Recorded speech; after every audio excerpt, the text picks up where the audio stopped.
ಆತ್ಮೀಯ ಸ್ಪರ್ಧಾ ಮಿತ್ರರೇ, welcome to clever India academy. ನಿಮ್ಮೆಲ್ಲರೂ ಕೂಡ ಶರಣಾರ್ಥಿಗಳು. Good evening. ನಾನು Siddu Bharath, behind your desires clever India academy. So ಇವತ್ತೊಂದು ಪ್ರಮುಖ ವಿಚಾರ ನಿಮ್ ಜೊತೆ ಶೇರ್ ಮಾಡಬೇಕು. ಏನಂದ್ರೆ, ನಿಮ್ಮೆಲ್ಲರೂ ಕೂಡ ಮೊದಲಿಗೆ ತುಂಬುವುದೇ ಧನ್ಯವಾದಗಳು. ಯಾಕಂದ್ರೆ ನಮ್ಮ ಯೂಟ್ಯೂಬ್ ಚಾನಲ್ ಇವತ್ತು ಮಾನಿಟೈಸೇಷನ್ ಆಗೈತಿ. ಯಾಕಂದ್ರೆ ನೀವು ನೋಡ್ತಕ್ಕಂಥ ವಿಡಿಯೋಗಳಲ್ಲಿ ಕಮೆಂಟ್ ಅಲ್ಲಿ ಸಬ್ಸ್ಕ್ರಿಪ್ಷನ್ ಇಂದಾಗಿ ನಮಗ ಒಂದು ಪ್ರೋತ್ಸಾಹದ ಮೂಲಕ ಯೂಟ್ಯೂಬ್ ಇವತ್ತ ಮಾನಿಟೈಸೇಷನ್ ಮಾಡೈತಿ. ಹಾಗಾಗಿ ನಿಮ್ಮೆಲ್ಲರೂ ಕೂಡ ಮತ್ತೊಮ್ಮೆ ತುಂಬುವುದೇ ಧನ್ಯವಾದಗಳು. ಅದರ ಭಾಗವಾಗಿ ಕ್ಲೇವರ್ ಇಂಡಿಯಾ ಅಕಾಡೆಮಿ ಕೂಡ ಈ ಒಂದು ವಿಡಿಯೋದಲ್ಲಿ ವಿಶೇಷವಾಗಿ ಪ್ರಮುಖವಾಗಿ ಎಕ್ಸಾಮ್ ಮುಂದೆ ಹೋಗ್ತಾ ಇದೆ, ನೋಟಿಫಿಕೇಶನ್ ಆಗ್ತಾ ಇಲ್ಲ, ಸರ್ಕಾರದ ಏರುಪೇರುಗಳು ಮತ್ತು ನಮ್ಗೆ ನೋಟಿಫಿಕೇಶನ್ ಇಲ್ಲದೆ ಇರ್ತಕ್ಕಂಥ ಒಂದು ಸಂದರ್ಭದಲ್ಲಿ ನಾವು ಏನ್ ಮಾಡ್ಬೇಕು, ಮತ್ತೆ ಇದರಿಂದ ನಮ್ಗೆ ಎಷ್ಟು ಪ್ರಾಬ್ಲಮ್ಗಳಾಗ್ತಿದಾವ, ನಾವ್ ಯಾಕೆ ಹಿಂಗಾಗಿತ್ತು ನಮ್ಮ ಪರಿಸ್ಥಿತಿ, ಸರ್ಕಾರ ಒಂದು ನಿರ್ಧಾರ ತಗೊಂಡ ಅದು ಒಂದು ನಿರ್ಧಾರ ಹಲವು ಸಮಸ್ಯೆಗಳಿಗೆ ಯಾವ ತರ ಕಾರಣ ಮಾಡೈತೆ ಅನ್ನೋದನ್ನು ಕೂಡ ಇಲ್ಲಿ ನಾನು ನಿಮ್ ಜೊತೆ ಶೇರ್ ಮಾಡ್ತಾ ಹೋಗ್ತೀನಿ. ಯಾಕಂದ್ರೆ ಇಲ್ಲಿ ಈ ಸ್ಪರ್ಧಾತ್ಮಕ ಜಗತ್ತಿನಲ್ಲಿ ಏನಾಗ್ತಾ ಇದೆ ಅಂದ್ರೆ, ಈಗ ವಿಶೇಷವಾಗಿ ಡಿಗ್ರಿ ಮುಗಿದ ತಕ್ಷಣ ಏನೋ ಒಂದು ಭವಿಷ್ಯ ಕಟ್ಕೋಬೇಕು ಅಂತ ನಾವು ಬೆಂಗಳೂರು ಅಂತ ಸಿಟಿಗಳಲ್ಲಿ, ಧಾರವಾಡ ಆಗ್ಲಿ, ಬೆಳಗಾಂ ಆಗ್ಲಿ, ಮೈಸೂರುಗಳಲ್ಲಾಗ್ಲಿ ದೊಡ್ಡ ದೊಡ್ಡ ಸಿಟಿಗಳಿಗೆ ಹೋಗ್ಬಿಡ್ತೀವಿ. ಬಟ್ ಏನಾಗತ್ತಂದ್ರೆ ಈ ಒಂದು ಓದುವ ಸಂದರ್ಭದಲ್ಲಿ, ಯಾಕಂದ್ರೆ ಆಲ್ರೆಡಿ ಎಲ್ರು 21 ವರ್ಷ ಆದ ನಂತರ ಡಿಗ್ರಿ ಮುಗಿದಿರ್ತೈತಿ. ಡಿಗ್ರಿ ಮುಗಿದಾದ ನಂತರ ಕೆಲವೊಬ್ರು ಏನ್ ಮಾಡ್ತಾರೆ ಅಂದ್ರೆ 20 ಹೆಚ್ಚು ಕಮ್ಮಿ 25 ವರ್ಷ ಕೂಡ ಇಲ್ಲಿ ಮಾಸ್ಟರ್ ಡಿಗ್ರಿ ಕೂಡ ಕಂಪ್ಲೀಟ್ ಮಾಡ್ತಕ್ಕಂಥ ಒಂದು ವಿಚಾರವನ್ನ ನಾವು ಕಾಣ್ತಾ ಇರ್ತೀವಿ. ಸೊ ಅದರಲ್ಲಿ ಕೆಲವೊಬ್ರು PhD ಯನ್ನು ಮಾಡ್ತಿರ್ತಾರ. ಒಂದು 28 ವರ್ಷವರು ಕೂಡ ಅವ್ರು PhD ಮಾಡ್ತಾರೆ ರೆಗ್ಯುಲರ್ ಆಗಿ ಮಾಡಿದ್ರೆ. ಇಲ್ಲಾಂದ್ರೆ ಅದು ಹಂಗೆ 5 ಇಯರ್ ಪ್ಲಾನು, 10 ಇಯರ್ ಪ್ಲಾನು, ಅಥವಾ ನೀತಿ ಆಯೋಗದ 15 ವರ್ಷದ ಪ್ಲಾನ್ ಆಗ್ತಾ ಹೋಗುತ್ತದು. ಸೊ ಅಲ್ಲಿ ಕೂಡ ಕೆಲವು ಸಾಧಕ ಬಾಧಕಗಳು ಆಗ್ತಾವ. ಸೊ ಇಲ್ಲಿ ಪ್ರಮುಖವಾಗಿರ್ತಕ್ಕಂಥ ಒಂದು ವಿಚಾರ ಏನಂದ್ರೆ, ಏನು ಏನು ವಿಚಾರ ಅಂದ್ರೆ, ಮನುಷ್ಯ ಜೀವನದಲ್ಲಿ ಕಾಮಿಫೈ ಆಗಿರ್ಬೇಕಾಗತ್ತೆ. ವಿಶೇಷವಾಗಿ ಯಾವುದು ಕಾಮಿಫೈ. ಏನಿದು ಕಾಮಿಫೈ ಅಂದ್ರೆ, ವಿಶೇಷವಾಗಿ ನಮ್ಮ ಒಂದು ಗುರಿ ಸಾಧನೆಗಾಗಿ ನಿರ್ದಿಷ್ಟವಾದ ಏನು ನಿರ್ದಿಷ್ಟವಾದ ಒಂದು ತಾಳ್ಮೆ ಇರ್ಬೇಕಾಗತ್ತೆ ನಮ್ಗೆ. ಇಲ್ಲಿ ನಿರ್ದಿಷ್ಟವಾದ ತಾಳ್ಮೆ. ಏನ್ಪಾ ಇದು ಹೊಸದಾಗಿ ನಿರ್ದಿಷ್ಟವಾದ ತಾಳ್ಮೆ ಅಂತ ಕೇಳ್ಬೋದು ನೀವು. ಯಾಕಂದ್ರೆ ನಾವ್ ಏನೇ ಒಂದು ಗುರಿ ಸಾಧನೆಗೆ ಹೋದಾಗ ಸಾಕಷ್ಟು ಅಡೆತಡೆಗಳು ಉಂಟಾಗ್ತಿರ್ತಾವ. ಸೊ ಅಡೆತಡೆಗಳನ್ನ ನಾವು ದಾಟಿ ನಮ್ಮ ಜೀವನದ ಗುರಿ ಮತ್ತು ಅಂತಿಮ ಒಂದು ಮೋಕ್ಷವನ್ನು ಪಡಿಬೇಕಾದ್ರೆ ನಮ್ಗೆ ಜೀವನದಲ್ಲಿ ಸಾಕಷ್ಟು ತಾಳ್ಮೆ ಮುಖ್ಯ. ಹಾಗಾಗಿ ಇಲ್ಲಿ ಏನಾಗ್ತಾ ಇದೆ ಅಂದ್ರೆ, ಈಗ ಈ ಸರ್ಕಾರದ ನಿರ್ಧಾರಗಳಿಂದಾಗಿ ಮತ್ತು ಸರ್ಕಾರದ ಒಂದು ನಿರ್ಲಕ್ಷ್ಯತೆಯಿಂದಾಗಿ ಏನಾಗ್ತದೆ ಅಂದ್ರೆ, ಈ ಸರ್ಕಾರಿ ನೌಕರಿ ಎಂಬುದು ಕನಸಿನ ಕೂಸಾಗಿ ಮಾರ್ಪಡ್ತಾ ಇದೆ. ಈಗ ಸರ್ಕಾರಿ ನೌಕರಿ ಅಂದ್ರೆ ಏನಾಗೈತೆ ಅಂದ್ರೆ, ಈಗ ಒಂದು ಕನಸಿನ ಕೂಸು ಅಂತಾನೆ ಕರಿಬಹುದು ಈಗ. ಯಾಕಂದ್ರೆ ಅದು ಮುಂದೆ ಕೂಸು ಹುಡ್ತೈತೆ ಅನ್ಬೇಕು, ಅದಕ್ಕಿಂತ ಪೂರ್ವದಲ್ಲಿ ಕುಲಾಯಿ ಕಟ್ಕೊಂಡು ಕೂತಿರ್ತೈತಿ ಈ ಸಮಾಜ. ಸೊ ಕೂಸು ಹುಟ್ಟೋಕ್ಕಿಂತ ಪೂರ್ವದಲ್ಲಿ ಸಮಾಜ ಕುಲಾಯಿ ಕಟ್ಕೊಂಡಿರುತ್ತೆ. ಯಾಕಂದ್ರೆ ಡಿಗ್ರಿ ಮುಗಿದ ತಕ್ಷಣ ಇವರಿಗೆ ಜಾಬ್ ಆಗ್ಲೇಬೇಕು, ಕಲಿತವರೆಲ್ಲ ಸರ್ಕಾರಿ ನೌಕರಿ ಪಡ್ಕೊಳ್ಳೇಬೇಕು ಅನ್ನೋದೊಂದು ಇತ್ತೀಚಿನ ದಿನಗಳಲ್ಲಿ ವಿಶೇಷವಾಗಿ ನಮ್ಮ ಉತ್ತರ ಕರ್ನಾಟಕದ ಭಾಗದಲ್ಲಿ ಹೆಚ್ಚಾಗಿ ಪ್ರಚಲಿತದಲ್ಲಿರ್ತಕ್ಕಂಥ ಮಾತಿದು. ಸೊ ವಿಶೇಷವಾಗಿ ಅದರಲ್ಲಿ ಈಗ ಈ ಈ ಸರ್ಕಾರಿ ನೌಕರಿಗೆ ಇರ್ತಕ್ಕಂಥ ಡಿಮ್ಯಾಂಡು, ನೀವೆಷ್ಟು ಏನದು ಎಷ್ಟೇ ನೀವು ಸಂಬಳವನ್ನ ಖಾಸಗಿ ವಲಯದಲ್ಲಿ ಪಡೆದುಕೊಂಡ್ರು ಅದಕ್ಕ ಏನದು ಈ ಪದನು ಕೂಡ ನಮ್ಗಲ್ಲಿ ಸಿಗಂಗಿಲ್ಲ. ಮರ್ಯಾದೆ ಅನ್ನೋ ಪದ ನಮ್ಗೆ ಸಿಗ್ತಾ ಇದೆ. ಹಾಗಾಗಿ ಇದರಿಂದ ಕೂಡ ಎಷ್ಟೋ ಜನರು ಕೂಡ ಜರ್ಜರಿತರಾಗಿದ್ದಾರೆ ಇಲ್ಲಿ. ಸೊ ಅದಕ್ಕಾಗಿ ಸರ್ಕಾರಿ ಏನು ಖಾಸಗಿ ವ್ಯವಸ್ಥೆಯಲ್ಲಿದ್ರು ಕೂಡ ನಾನು ಸರ್ಕಾರಿ ನೌಕರಿ ಪಡೆದುಕೊಳ್ಳೇಬೇಕಂತ ಒಂದು ಪಣ ತೊಟ್ಟಂತ ಒಂದು ಸನ್ನಿವೇಶನ ಕೂಡ ನಾವು ಸಾಕಷ್ಟು ಸ್ಪರ್ಧಾತ್ಮಕ ಜಗತ್ತಿನಲ್ಲಿರ್ತಕ್ಕಂಥ ಆಕಾಂಕ್ಷೆಗಳಲ್ಲಿ ನಾನು ಪ್ರತಿದಿನ ಕಾಣ್ತಾ ಬಂದಿದ್ದೀನಿ. ಸೊ ಅದರ ಒಂದು ಭಾಗವಾಗಿ ಇಲ್ಲಿ ನಮ್ಮ ನಿರ್ಧಾರಗಳನ್ನ ಮತ್ತು ನಾವು ಯಾವ ತರ ಚೇಂಜ್ ಮಾಡ್ಕೋಬೇಕು, ನಮ್ಮ ಲೈಫ್ ಸ್ಟೈಲ್ ಯಾವ ತರ ಇರ್ಬೇಕು ಅನ್ನೋದು ಕೂಡ ನಾವು ನೋಡ್ತಾ ಹೋಗೋಣ. ವಿಶೇಷವಾಗಿ ಮೊದಲಿಗೆ ನಾವು ಏನ್ ಮಾಡ್ಬೇಕಂದ್ರೆ, ಸಮಯದ ನಿರ್ವಹಣೆ ಮಾಡ್ಬೇಕಂತೆ. ಸಮಯದ ನಿರ್ವಹಣೆ, ಟೈಮ್ ಮ್ಯಾನೇಜ್ಮೆಂಟ್. ಯಾಕಂದ್ರೆ ನಾವು ಟೈಮ್ ಮ್ಯಾನೇಜ್ಮೆಂಟ್ ಅನ್ನ ಮಾಡ್ತಾ ಇಲ್ಲ ಸರಿಯಾಗಿ. ಟೈಮ್ ಮ್ಯಾನೇಜ್ಮೆಂಟ್ ಮಾಡ್ಲಿಲ್ಲ ಅಂದ್ರೆ ಏನಾಗುತ್ತೆ ಅಂದ್ರೆ, ಗುರಿಯ ಒಂದು ಪಯಣ ನಿಧಾನವಾಗಿ ಸಾಗುತ್ತೆ. ಗುರಿಯ ಪಯಣ ನಿಧಾನಗತಿಯಲ್ಲಿ ಹೋಗುತ್ತೆ. ಸೊ ಹಾಗಾಗಿ ನೀವು ಏನು ಕಾಂಪಿಟೇಟಿವ್ ಎಕ್ಸಾಮ್ ಅಲ್ಲಿ ಬೇಗ ಸಕ್ಸಸ್ ಆಗ್ಬೇಕಾದ್ರೆ ಟೈಮ್ ಮ್ಯಾನೇಜ್ಮೆಂಟ್ ಬೇಕೇ ಬೇಕು. ಮಿನಿಮಮ್ 8 ರಿಂದ 10 ಗಂಟೆಗಳ ಕಾಲ ನೀವು ನಿರ್ದಿಷ್ಟವಾದ ಅಧ್ಯಯನ ಮಾಡ್ಲೇಬೇಕು. ಯಾಕಂದ್ರೆ ಇಲ್ಲ ನಾನು ಕೆಲಸ ಮಾಡ್ತಾ ಇದ್ದೀನಿ 8 ರಿಂದ 10 ಗಂಟೆ ಹೆಂಗ್ ಓದಕ್ಕಾಗತ್ರಿ, ಅದೊಂದು ನೀವು ಪ್ರಶ್ನೆ ಉದ್ಭವಿಸ್ತಿರ್ಲಿ. ಬಟ್ ಅದಿಲ್ಲ ಅಂದ್ರೆ ನಿಮ್ಗೆ ಏನ್ ಬೇಕಂದ್ರೆ ಇಲ್ಲಿ ಕನ್ಸಿಸ್ಟೆನ್ಸಿ ಇರ್ಬೇಕು. ಇಲ್ಲಿ ಏನು ಕನ್ಸಿಸ್ಟೆನ್ಸಿ ಇರ್ಬೇಕು. ಕನ್ಸಿಸ್ಟೆನ್ಸಿ ಅಟ್ಲೀಸ್ಟ್ ನೀವಿದ್ರ ಮಿನಿಮಮ್ 3 to 4 ಅವರ್ ಡೈಲಿ ಓದ್ತಾ ಇದರ ಇದರ ಇರ್ಬೇಕು. ಅಟ್ಲೀಸ್ಟ್ ನಿಮ್ಗೆ ಇದು ಕೊಡಕ್ಕಾಗಲಿಲ್ಲ ಅಂದ್ರೆ ಡೈಲಿ ನಿಮ್ಗೆ ಏನಿರ್ಬೇಕಂದ್ರೆ ಒಂದು ಕನ್ಸಿಸ್ಟೆನ್ಸಿ ಭಾಗವಾಗಿ 3 ರಿಂದ 4 ಅವರನ್ನ ಪ್ರತಿದಿನ ನೀವು ಓದ್ಲೇಬೇಕು. ಯಾಕಂದ್ರೆ ಖಾಸಗಿ ವ್ಯವಸ್ಥೆಯಲ್ಲಿ ಏನೈತೆ ಅಂದ್ರೆ ಪರಿಸ್ಥಿತಿ ಈಗ ತುಂಬಾ ಒಂದು ಹ್ಮ್, ಅತಿರೇಕವಾಗಿರ್ತಕ್ಕಂಥ ಸನ್ನಿವೇಶನ ನಾವು ಅಲ್ಲಿ ಕಾಣ್ತಾ ಇದೀವಿ. ಯಾಕಂದ್ರೆ ದನ ದುಡ್ದಂಗ್ ದುಡಿಸ್ಕೋತಾರ, ಕಡಿಮೆ ಪಗಾರ ಕೊಡ್ತಾರ. ಕಡಿಮೆ ಪಗಾರ ಮೀನ್ಸ್ ಸಂಬಳ ಕಡಿಮೆ ಕೊಡ್ತಾರೆ ಅಲ್ಲಿ. ಸೊ ಇದರಿಂದ ಏನಾಗತ್ತೆ ಅಂದ್ರೆ ಅಲ್ಲಿ ಒಂದು ಗೌರವನೂ ಸಿಗಲ್ಲ, ಸಂಬಳನೂ ಸಿಗಲ್ಲ, ಮತ್ತೆ ಹೆವಿ ಸ್ಟ್ರೆಸ್ ಇರುತ್ತಲ್ಲಿ, ಹೆವಿ ಪ್ರೆಷರ್ ಇರುತ್ತಲ್ಲಿ. ಸೊ ಅದರಿಂದ ಏನಾಗೈತೆ ಅಂದ್ರ ಈ ವಿಶೇಷವಾಗಿ ಈ ಆ, ಒಂದು ಯಾರು ಈ 30+ ಇರ್ತಕ್ಕಂಥ ಓದ್ತಕ್ಕಂಥ ವಿದ್ಯಾರ್ಥಿ ಮಿತ್ರರು, ಸ್ಪರ್ಧಾ ಮಿತ್ರರಲ್ಲಿ ಅದರಲ್ಲಿ ವಿಶೇಷವಾಗಿ ಹೊರಗಡೆ ಫುಡ್ ತಿನ್ಕೊಂಡು ಓದ್ಕೊಂಡು ಮತ್ತೆ ಕೆಲಸ ಮಾಡ್ಕೊಂಡು ಅಂತಾರಲ್ಲ ಅದರಲ್ಲಿ ತುಂಬಾ ಒತ್ತಡ ಜೀವನ ಸ್ಟಾರ್ಟ್ ಇರುತ್ತೆ ಅಲ್ಲಿ. ಸೊ ಹಾಗಾಗಿ ಈ ಬಿ ಪಿ ಏನದು ಬಿ ಪಿ ಶುಗರ್ ಎಲ್ಲ ಸ್ಟಾರ್ಟ್ ಆಗಿದಾವೆ ಈಗ. ಬಿ ಪಿ ಶುಗರ್ ಸ್ಟಾರ್ಟ್ ಆಗಿದಾವೆ ಈಗ 30+ ಅದರಲ್ಲೂ ಕೂಡ. ಸೊ ಹಾಗಾಗಿ ಪ್ರೆಷರ್ ಕಡಿಮೆ ಮಾಡ್ಕೋಬೇಕಂದ್ರೆ ನಾವು ಕನ್ಸಿಸ್ಟೆನ್ಸಿ ಆಗಿ ಏನ್ ಮಾಡ್ಬೇಕಂದ್ರೆ ಒಂದು ನಿರ್ದಿಷ್ಟವಾದ ಅಧ್ಯಯನ ಟೈಮ್ ಇದ್ದೇ ಇರ್ಬೇಕು ನಿಮ್ಮಲ್ಲಿ. ಸೊ ಇದನ್ನ ಮಾಡ್ಲೇಬೇಕು.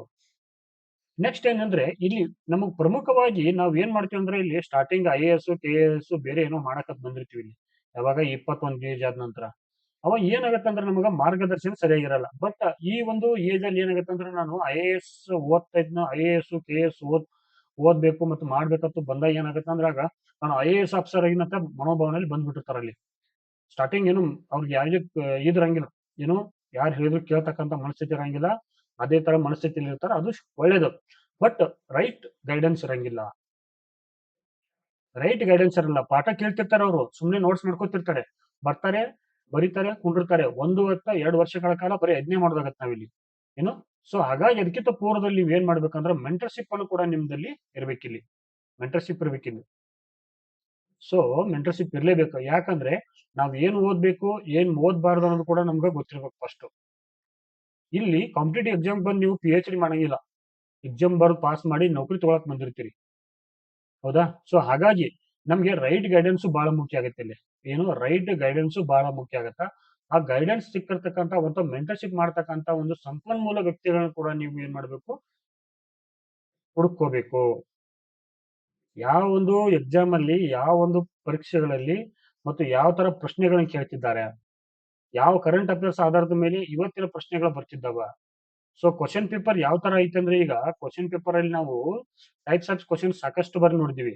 ಈಗ ಏನಾಗೈತೆ ಅಂದ್ರೆ ಈಗ ಟೂ ಪಾರ್ಟ್ಸ್, ಒಂದ್ ಪೇಜ್ ಅಲ್ಲಿ 2 ಪಾರ್ಟ್ ಕ್ವಶನ್ಸ್ ಇರುತ್ತೆ ಇಲ್ಲಿ. ಒಂದೊಂದು ಕ್ವಶನ್ ಒಂದೊಂದು ಪೇಜ್ ಆಗಿರ್ತದೆ. ಸೊ ಅವುಗಳನ್ನ ಹ್ಯಾಂಡಲ್ ಮಾಡ್ತಕ್ಕಂಥ, ಅವುಗಳನ್ನ ಟ್ಯಾಕಲ್ ಮಾಡ್ತಕ್ಕಂಥ, ಕರೆಕ್ಟ್ ರೈಟ್ ಆನ್ಸರ್ ಮಾಡ್ತಕ್ಕಂಥ ಒಂದು ಮಾರ್ಗದರ್ಶನ ಬೇಕೇ ಬೇಕಾಗತ್ತೆ. ಸೊ ಹಾಗಾಗಿ ಸಾಧ್ಯದ ಮಟ್ಟಿಗೆ ಏನಂತಾರೆ ನಾವು ಮೆಂಟರ್ಶಿಪ್ ಪಡೆದುಕೊಳ್ಳಬೇಕಿಲ್ಲಿ. ಇಲ್ಲ ನಾನು ಸೆಲ್ಫ್ ಸ್ಟಡಿ ಮಾಡ್ತೀನಿ, ನನಗೆ ಯಾಕೆ ಬೇಕು ಅನ್ನೋ ಮನಸ್ಥಿತಿಯಲ್ಲಿ ಇರ್ತಾರೆ.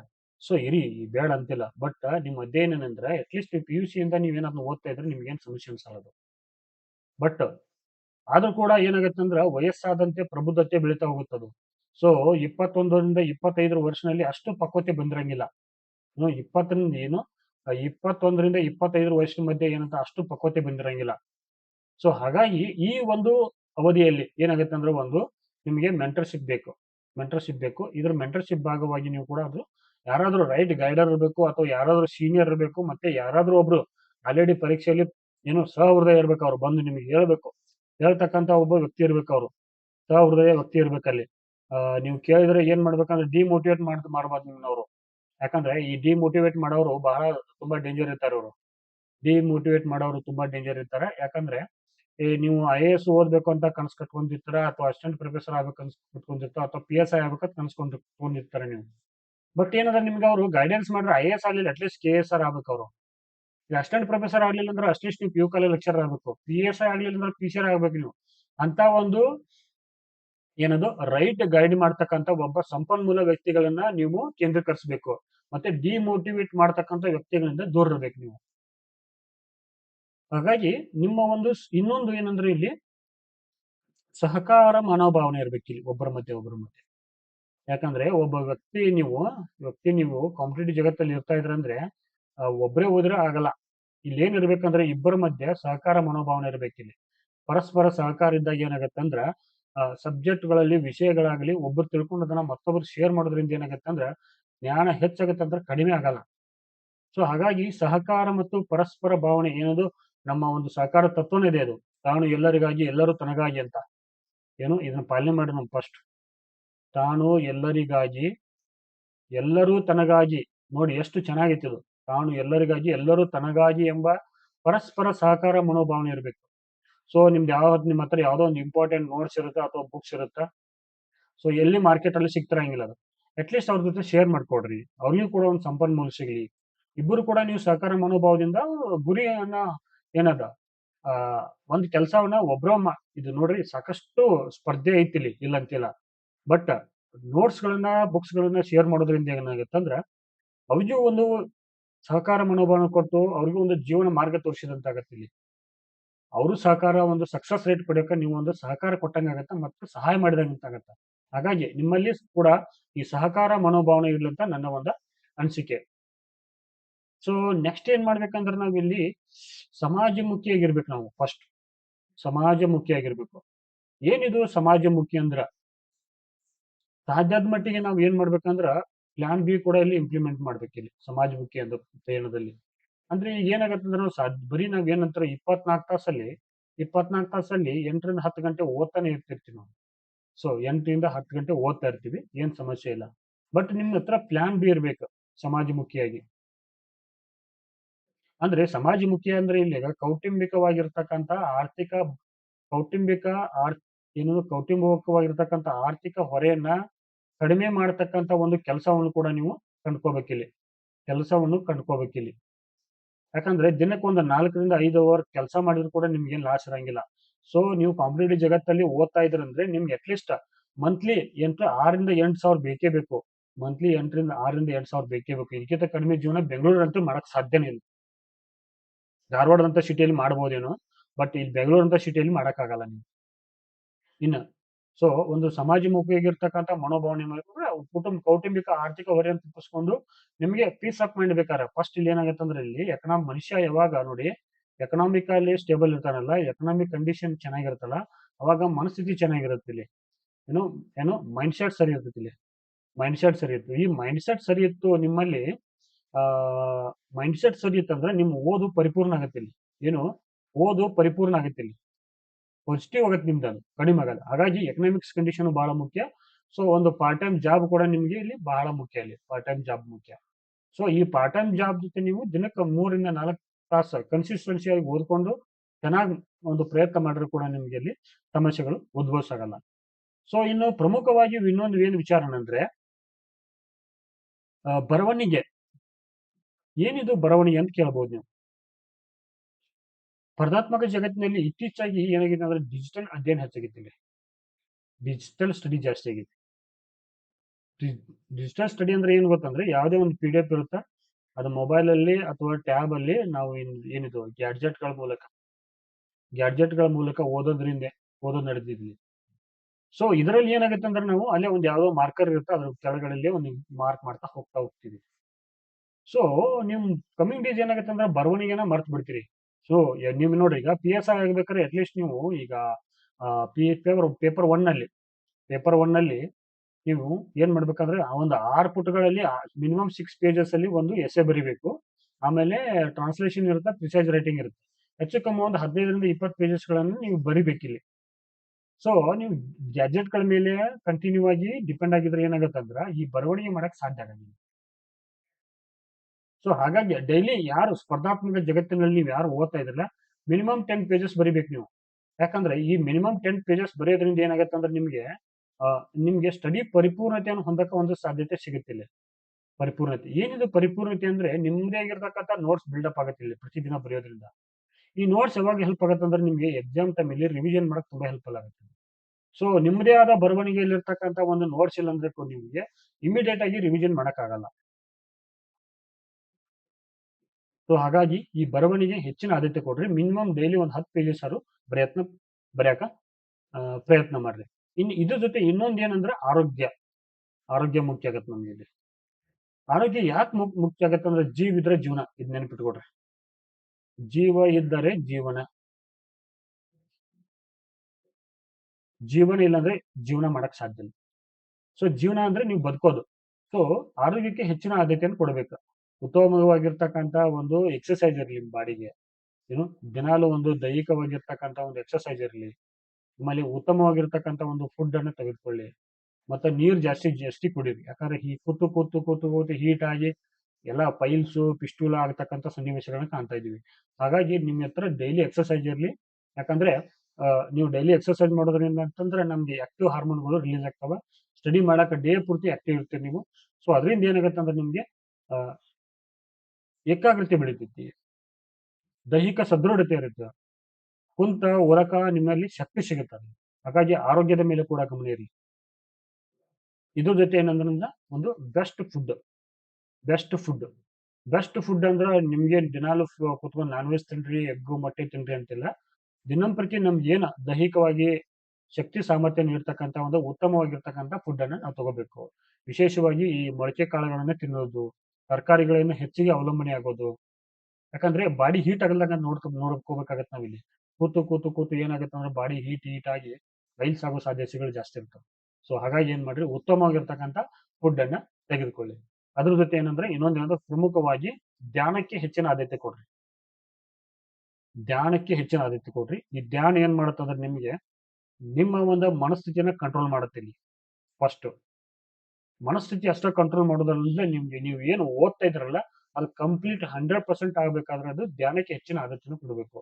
ದಿನ ಅಟ್ಲೀಸ್ಟ್ ಒಂದು 30 ನಿಮಿಷಗಳ ಕಾಲ ಮಧ್ಯ ಮಧ್ಯದಲ್ಲಿ ಬ್ರೇಕ್ ತಗೊಂಡು ಡೈಲಿ 10 ಈಗ 10 ನಿಮಿಷ ಅಂತ ಒಂದು 3 ಟೈಮರು ನಿಮ್ಮ ಒಂದು ಎಲ್ಲಿ ನೀವು ಸ್ಟಡಿ ಮಾಡ್ತಕ್ಕಂಥ ಟೇಬಲ್ ಚೇರ್ ಮೇಲೆಲ್ಲ ಕುತ್ಕೊಂಡು ಅಲ್ಲೇ ಕುಂತು ಧ್ಯಾನ ಮಾಡ್ರಿ. ನೀವು ಎಲ್ಲಿ ಹೊರಗಡೆ ಹೋಗಿ ಯಾವ್ದೋ ಕಾಡಿನಲ್ಲಿ ಕುತ್ಕೊಂಡು ಯಾವ್ದೋ ಏನು ಇದರಲ್ಲಿ ಏನದು ಪಾರ್ಕ್ ಅಲ್ಲಿ ಕುತ್ಕೊಂಡು ಮಾಡೋದೇನಿಲ್ಲ.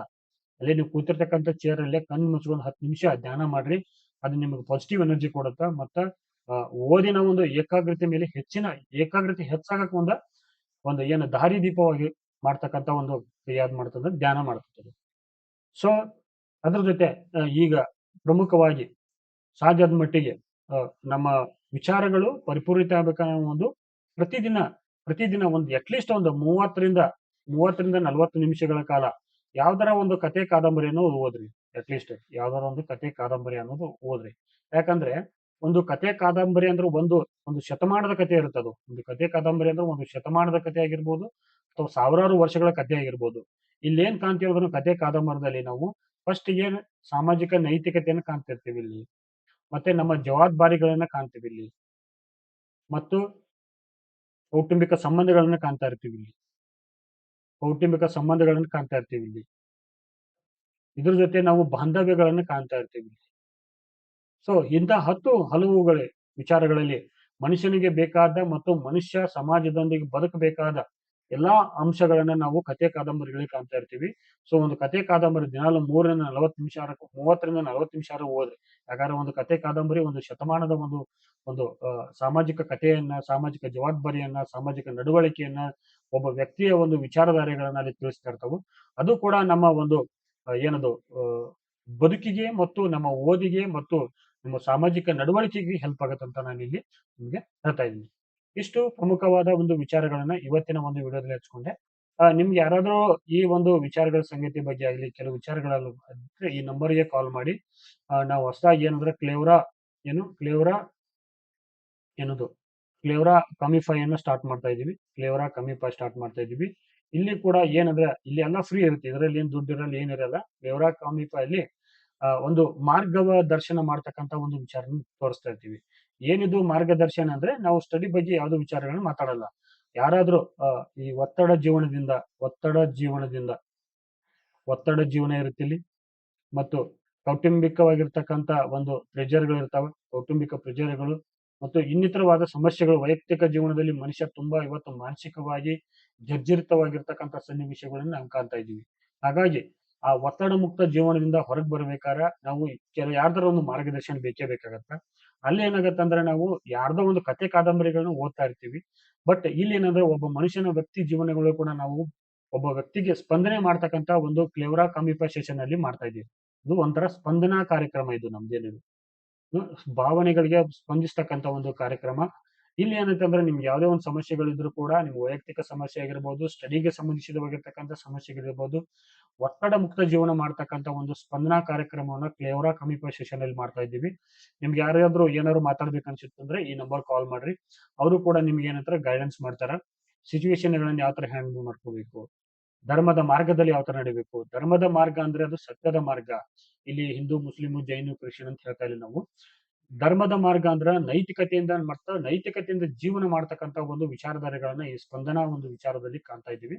ಹಾಗಾಗಿ ನಿಮ್ಗೆ ಯಾರಿಗಾರ ಒಂದು ಸಮಸ್ಯೆಗಳಾಗಲಿ, ಒತ್ತಡ ಜೀವನದಾಗಿರಲಿ, ಏನಾದ್ರೂ ಇದ್ರೂ ಕೂಡ ನೀವು ಎಲ್ಲರೂ ಶೇರ್ ಮಾಡ್ಕೋಬಹುದು. ಅದಕ್ಕೆ ಸಂಬಂಧಿತವಾಗಿರ್ತಕ್ಕಂಥ ಪರಿಪೂರ್ಣವಾಗಿರ್ತಕ್ಕಂಥ ಒಂದು ಕೆಲವು ವಿಚಾರಗಳು ನಿಮ್ಗೆ ಹೇಳಕ್ ಇಷ್ಟಪಡ್ತೀವಿ. ಸೊ ಈ ಒಂದು ವಿಡಿಯೋ ನೋಡೋದಕ್ಕಾಗಿ ನಿಮ್ಮೆಲ್ಲರೂ ಕೂಡ ಧನ್ಯವಾದಗಳು. ಮತ್ತೊಮ್ಮೆ ನಿಮ್ಗೆ ತುಂಬ ಹೃದಯ ಧನ್ಯವಾದಗಳು. ನಮ್ದು clever India academy YouTube channel monetise ಆಗೈತಿ. ನಿಮಗೆ ಶರಣಾರ್ಥಿಗಳು. ಧನ್ಯವಾದಗಳು.